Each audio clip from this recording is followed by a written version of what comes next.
Your next BMW might only have heated seats for 3 months. This was posted by White Brownie on the forum. We called this. I mean, it's already a thing. Like, Tesla is already including features in the car that you then activate, later on down the line, whether it's their autonomous driving. I forget what, I have a friend who has a Model 3, and he was telling me about a feature that, rear heated seats, I believe is a DLC. So he was like, yeah, I found out the hardware is already there.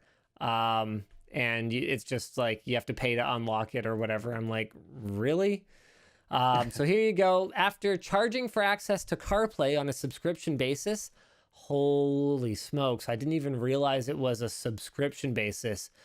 BMW has mentioned during a VR presentation that the new BMW Digital Key service will enable software updates to existing and future models based on BMW Operating System 7. Crucially, many options are now available as services, with specific mentions of adaptive cruise control, automatic high beams, heated seats. Really? A pay monthly? I'm happy to be, right about things like this, I guess, but I am so angry that that they can't, that it's not enough to pay, $30,000 or whatever it costs for whatever BMW car, 40,000. I don't know what a BMW costs. I'd never cared. But like however many tens of thousands of dollars you're going to pay for this car, and then you're going to get nickeled and dimed for the next 5, 10, 15 years on stuff that's in there. The hardware is in there, and it's like specifically locking it out. These options can be enabled via the car or the new My BMW app. I mean, is it My BMW at that point? Or is it your BMW and I'm just paying to use it? Some features can be permanently assigned to the car, while others will be temporary, with mentioned periods ranging from 3 months to 3 years. So this means that, for example, heated seats could be enabled only during the winter months, which sounds like a savings until you realize that the heaters are clearly already in the seats anyway. Presumably, features could also be disabled this way. Tesla, for example, has already done something similar by disabling autopilot on a used car, as we discussed a while ago. How infuriating is this? Out of 10. Give it to me. Give it to me straight, Luke. I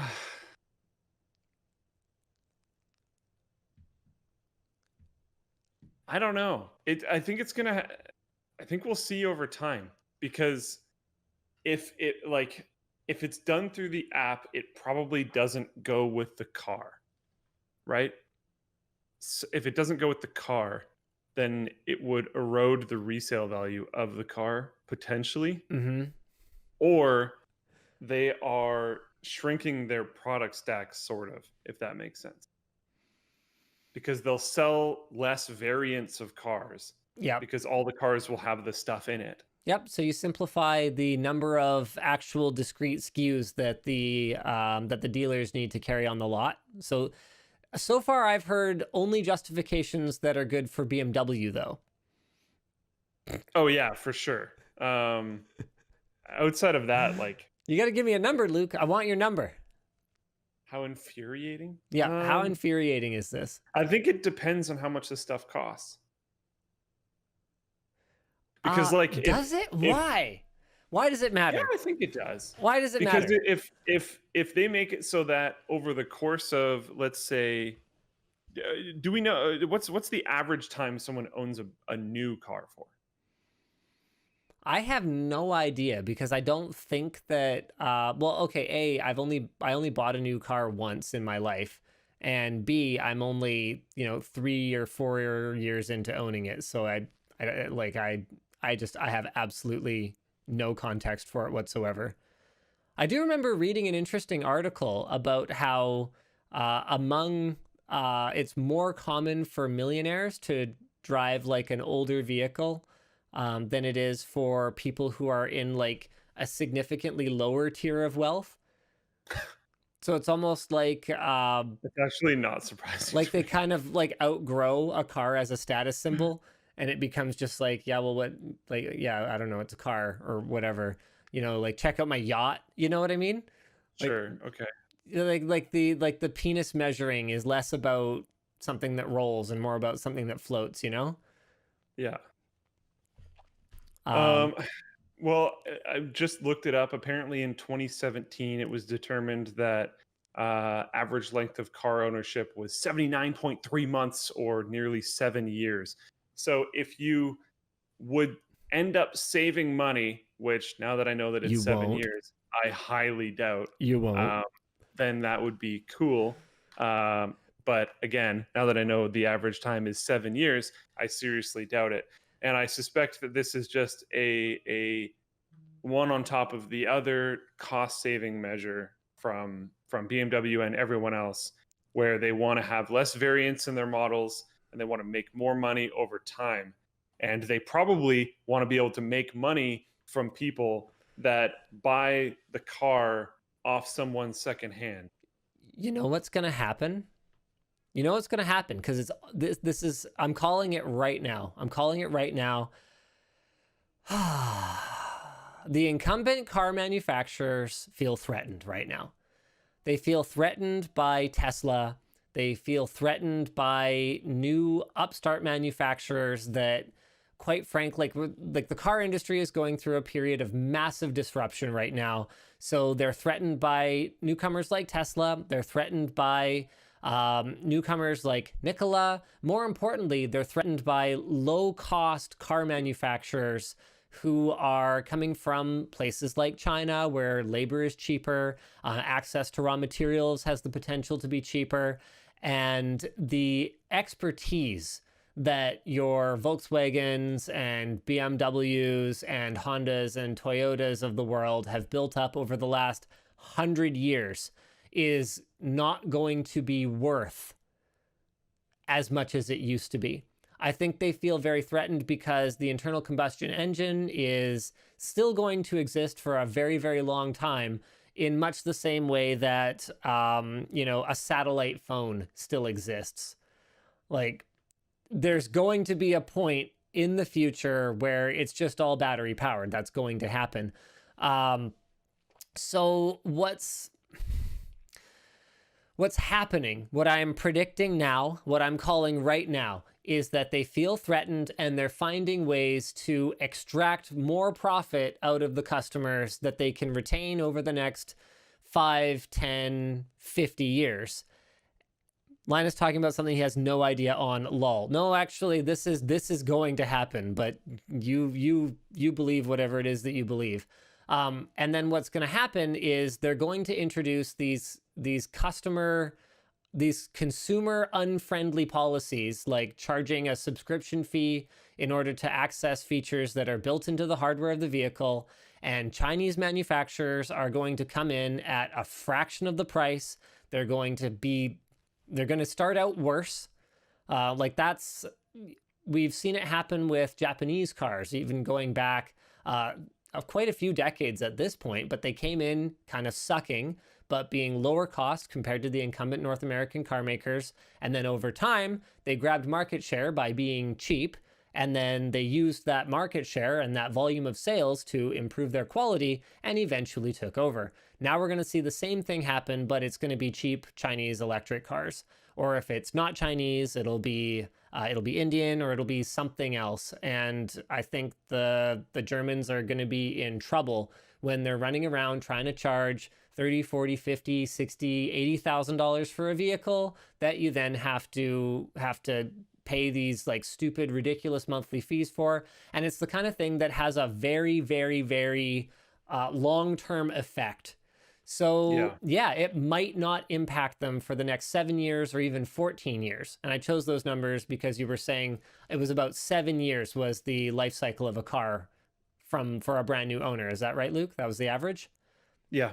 So it might not affect your car purchase you've already made, and it might not even affect the next one you make. But at some point, you're gonna get mad about it. You're gonna say, this is ridiculous, and you're just not gonna do it anymore. So good luck with Yeah. that, you guys. Does it feel like a death throw? A little bit, yeah. Like it really does. It feels like one of those early like one of those desperation moves where it's like we need to survive. We need to turn our cars into cars as a service. Yeah.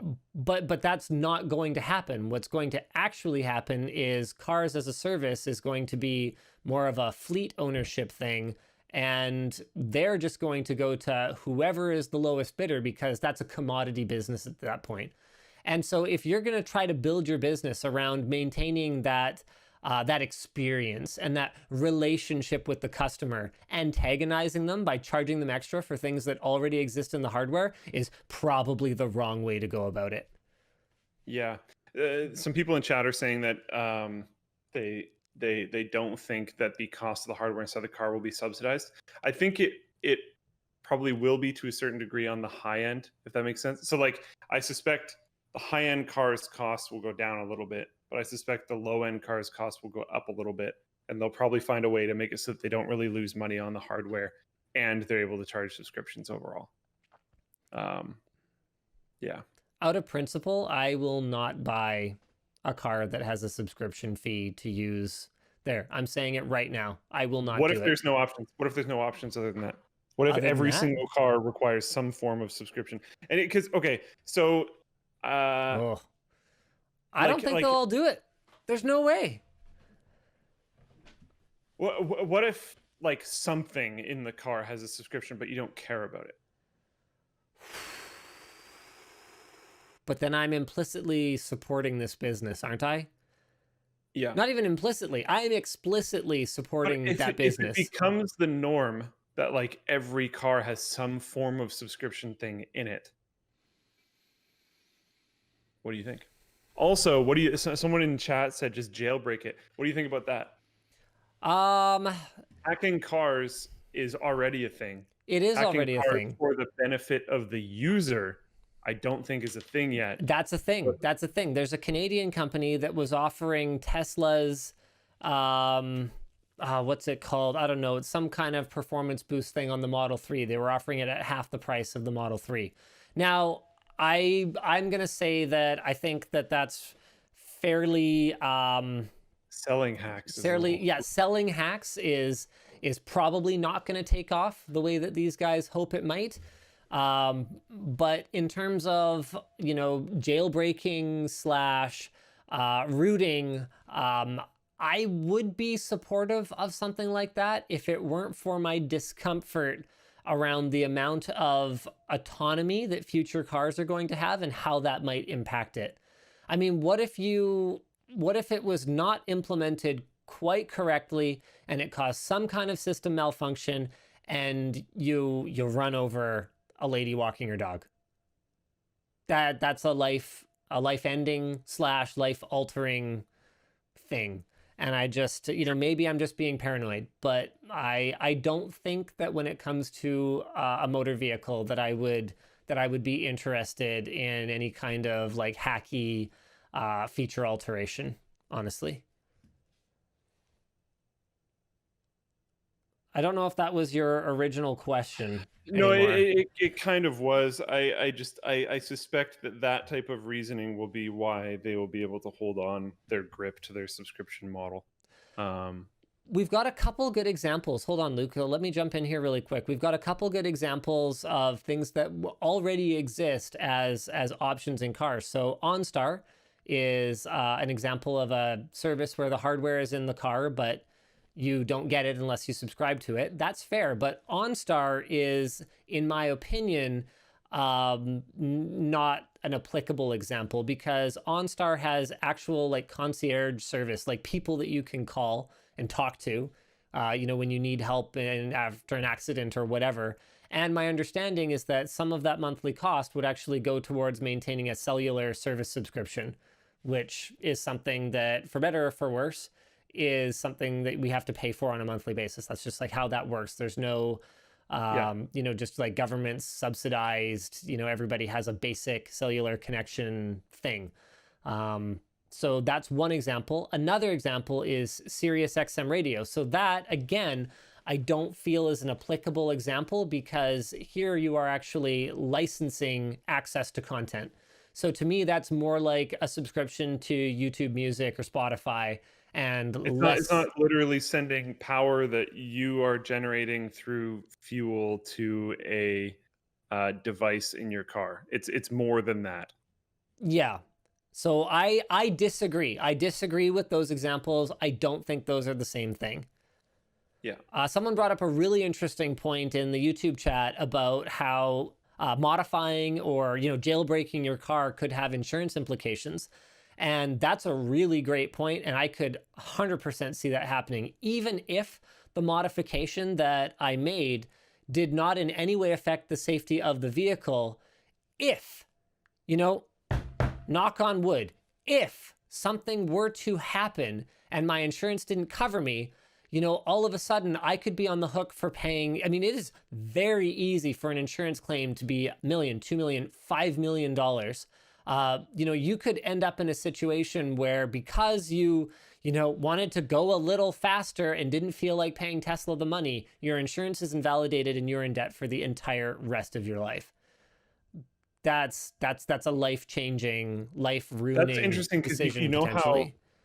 I don't know if they're actually doing this or not, so my bad if they're not. But you know how Tesla was talking about how they would be handling the insurance claims for autopilot mistakes? Yeah, what did happen with that? I'm not sure, but go ahead. I can't remember.